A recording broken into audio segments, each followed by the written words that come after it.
заговор. Но если бы вы попросили меня придумать лучшие способы для уничтожения человечества, то электромагнитное излучение было бы одним из них. Пожалуй, это один из самых серьезных факторов. Я имею в виду все, начиная с повсеместного ношения мобильника до Wi-Fi в вашем доме. И вся портативная техника. Да, и даже часы на тумбочке около кровати. Для большинства приборов уже не нужна розетка. Я собираюсь кое-что вам рассказать. Хотите, я расскажу вам об артериальном давлении и мигренях? Это реальная история. Вы знаете, когда я писал свою книгу «Больной, толстый, усталый», у меня было в доме 3 компьютера. И верите вы или нет, но я пользовался Wi-Fi, несмотря на то, что я врач или даже практикующий врач. И я должен был лучше других понимать, что это вредно. Но я не понимал лучше других.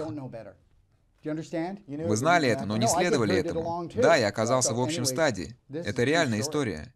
Так вот, у меня появились мигрени, и я не мог от них избавиться. А мне нужно было закончить книгу, но я был настолько сфокусирован на ней, что не увидел леса за деревьями. Итак, я хожу с мигренями 3-5 дней, и как только я отключил Wi-Fi в своем доме и провел проводной интернет, у меня больше не было ни одной мигрени.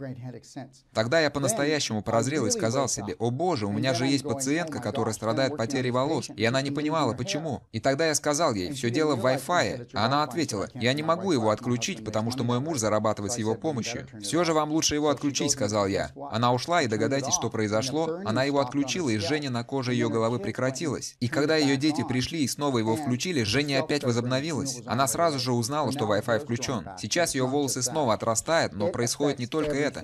Wi-Fi влияет на все. Если у вас есть слабые места в организме, он ослабит их еще больше. И это уже известно.